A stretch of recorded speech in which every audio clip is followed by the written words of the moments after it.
దుర్భర పరిస్థితిని మనం చూస్తాం. పోయిన వర్షాకాలం సీజన్లో పారిశుభ్రత విషయంలో అనేక గ్రామాలలో పారిశుభ్రత కూడా నిర్వహించలేని పరిస్థితులలో గ్రామ పంచాయతీ ఉంది.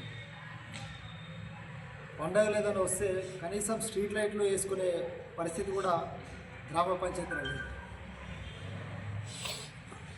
విలేజ్ సెక్రటరీలు వాళ్ళ సొంత డబ్బులు, ప్రభుత్వం డబ్బులు ఇవ్వకపోతే ప్రజల నుంచి ఒత్తిడి వస్తే వాళ్ళ సొంత డబ్బులు చేయించే చివరికి వాళ్ళకి కూడా చాలీ జీతాలు కాబట్టి మేము ఈ విధులు నిర్వహించలేమని చెప్పేసి లీవులు పెట్టే పరిస్థితి మనం చూసాం.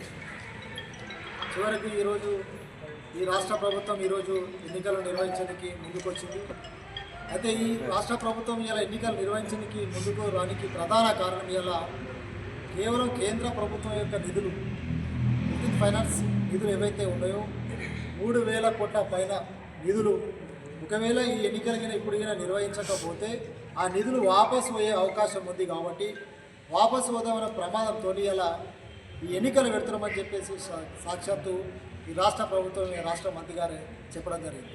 అంటే ఇవి కేవలం కేంద్ర ప్రభుత్వ నిధుల గురించి జరుగుతున్న ఎన్నికలు. ఇలా గ్రామ పంచాయతీలు చూస్తూ ఉన్నాం మనం. గతంలో బీఆర్ఎస్ ప్రభుత్వం చూసినామని, గతంలో బీఆర్ఎస్ ప్రభుత్వం చెప్పారు వాళ్ళు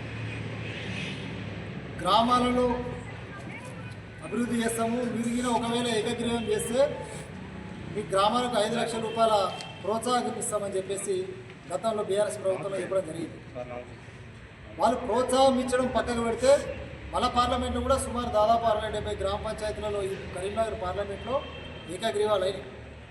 కానీ ఏ ఒక్క గ్రామ పంచాయతీకి ఒక నయా పైసా కూడా ఆ రోజు ఇవ్వలేదు.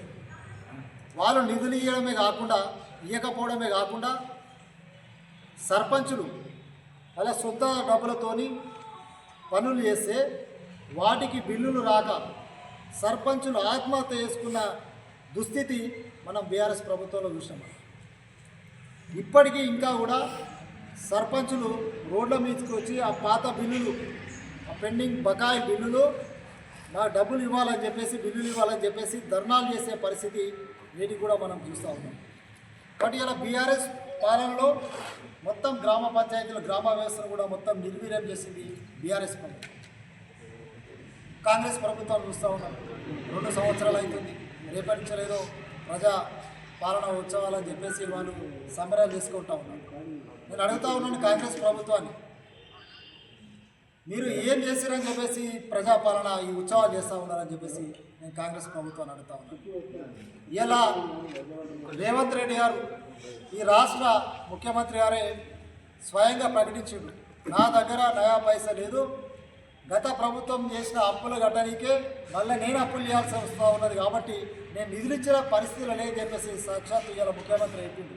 కాబట్టి ఇలా స్పష్టమైపోయింది. ఇలా ఈ కాంగ్రెస్ బలపరిచిన అభ్యర్థులను కానీ కాంగ్రెస్ వాళ్ళని గెలిపించినట్టయితే మన ఊరికి ఒరిగేది ఏం లేదని చెప్పేసి సాక్షాత్తు వాళ్ళ ముఖ్యమంత్రి గారే చెప్పడం జరిగింది. ఇంకొక వైపు కేంద్ర ప్రభుత్వం నరేంద్ర మోడీ గారు ప్రధానమంత్రి అయినప్పటి నుంచి దేశాన్ని ముందుకు తీసుకుపోయే విషయంలో పల్లెలు కూడా అంతే వేగంగా ఇలా పల్లె అభివృద్ధి గురించి వారు కట్టుబడి ఉన్నారు.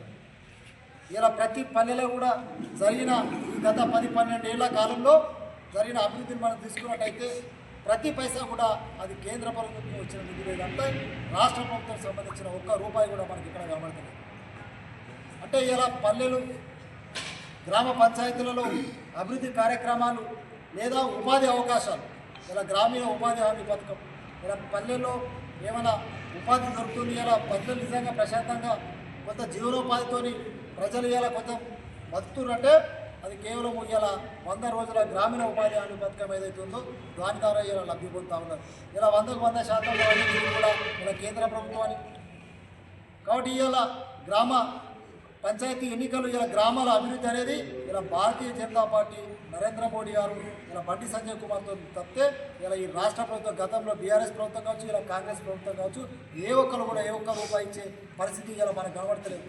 వీళ్ళు పైసలు ఇచ్చుడు పక్కకు పెడితే ఉన్న నిధులను కూడా గ్రామ పంచాయతీలకు ఏవైతే కేంద్ర ప్రభుత్వం ద్వారా వచ్చిన నిధులను కూడా దారి మళ్లించిన ఘనత బీఆర్ఎస్ ప్రభుత్వంలో మనం చూసినాం. ఇవాళ కరెంటు బిల్లులను కూడా దారి మళ్ళించింది. ఇలా కరెంటు బిల్లులు కట్టలేని పరిస్థితి గ్రామ పంచాయతీలకు ఉండే.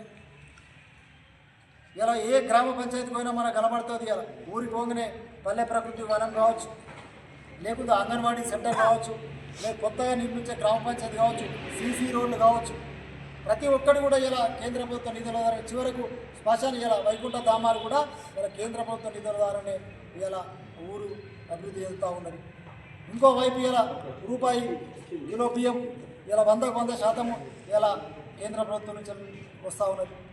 ఈ విధంగా తీసుకున్నట్టయితే ఇలా ప్రతి విషయంలో ఇంకొక వైపు ఇలా కేంద్ర మంత్రి గారు ఇలా బండి సంజయ్ కుమార్ గారు వారు ఎంపీ అయినప్పటి నుంచి మొదటిసారి కానీ ఇప్పుడు రెండోసారి ఎంపీ అయిన తర్వాత కేంద్ర మంత్రి అయిన తర్వాత ప్రతి ఊరు కూడా ఇలా ఎంపీ ల్యాండ్స్ ఇచ్చి ప్రతి ఊరికి 5 నుంచి 10 లక్షలు, 15 లక్షలు, 20 లక్షలు ఇలా ప్రతి గ్రామానికి కూడా ఇలా వాళ్ళు నిధులిచ్చిన చరిత్ర ఇలా బండి సంజయ్ కుమార్ గారు.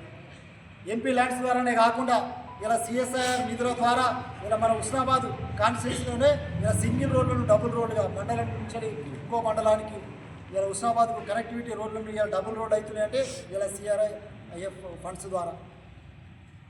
అదేవిధంగా ఇలా మన కళ్ళు ఎదుటే కనబడుతుంది ఇలా హైవే ఇలా మన హుస్నాబాద్ కానీ ఈ ప్రాంత వాసులకు ఇలా ఎంతో సౌకర్యంగా ఇలా 4 వరుసల ఏదైతే రహదారి జరుగుతుందో ఇలా 100% ఇలా కేంద్ర ప్రభుత్వ నిధుల ద్వారానే ఇలా మా పార్లమెంటు మెంబర్ ఇలా బండి సంజయ్ కుమార్ గారి కృషితో జరుగుతూ ఉన్నది.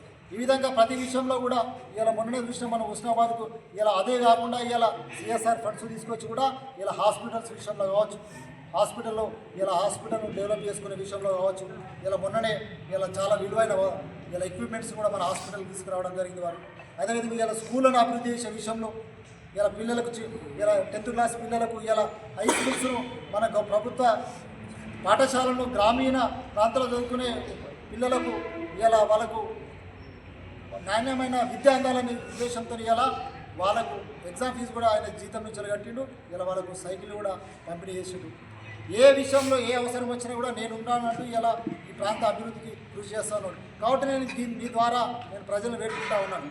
దయచేసి భారతీయ జనతా పార్టీ బలపరిచిన అభ్యర్థులను మీరు నరేంద్ర మోడీ గారి సంజయ్ గారు బలపరిచిన అభ్యర్థులను భారతీయ జనతా పార్టీ అభ్యర్థులను ఇలా గుర్తులుంటాయి ఇందులో. కానీ అందరూ కూడా రాజకీయ పార్టీలు అందరూ కూడా తమ అభివృద్ధితో నిలబెడతారు. కాబట్టి ఇలా నేను ఒకటే స్పష్టం చేస్తూ ఉన్నా, మీ ద్వారా ప్రజలను కోరుతా ఉన్నా. ఇలా మన గ్రామాల అభివృద్ధి కావాలంటే మీరు ఈయన ఏకగ్రీవ సర్పంచ్ని భారతీయ జనతా పార్టీ అభ్యర్థిని ఏకగ్రీవం ఎన్నుకున్నట్టయితే 10 లక్షల రూపాయల ప్రోత్సాహకాన్ని ఆ గ్రామ పంచాయతీకి ఇస్తా అని చెప్పేసి ఇలా కేంద్ర మంత్రి గారు ఇలా స్పష్టం చేయడం జరిగింది, వాళ్ళు ప్రకటించడం జరిగింది. ఇలా వారిచ్చే నిధులతో పాటు అదనంగా ఇలా మీరుకిన ఏకగ్రీవంగా ఎన్నుకున్నట్టయితే ఆ గ్రామానికి 10 లక్షల రూపాయలు ఇలా వారి సొంత నిధుల ద్వారా వరిస్తా అని చెప్పేసి ప్రకటించడం జరిగింది. కాబట్టి ఇలా గ్రామాల అభివృద్ధి జరగాలి. ఇప్పటికే గ్రామాలలో అనేక సమస్యలతో కొట్టుమిట్టాడుతున్నాయి. కాబట్టి ఇలా భారతీయ జనతా పార్టీ అభ్యర్థులను మీరు గెలిపించినట్టయితే ఖచ్చితంగా మన గ్రామాలను అభివృద్ధి చేసుకునే విధంగా ఇంకా ముందుకు సాగే అవకాశం ఉంటుంది. కాబట్టి ఇలా నరేంద్ర మోడీ గారు సంజయ్ గారు వారు తెచ్చే నిధుల విషయంలో కావచ్చు, లేకపోతే ఈ నిధులను పక్కదారి పట్టే విషయంలో కానీ ప్రతి విషయంలో కూడా జాగరూకతతో మన గ్రామాన్ని అభివృద్ధి చేసుకునే విషయంలో మనకు తోడ్పాటు ఉంటుంది. కాబట్టి భారతీయ జనతా పార్టీ బలపరిచిన అభ్యర్థులను దయచేసి మీరందరూ కూడా వాళ్ళని బలపరిచి గెలిపించాలని చెప్పేసి ఈ ద్వారా నేను ప్రజలకు వేడుకుంటాను.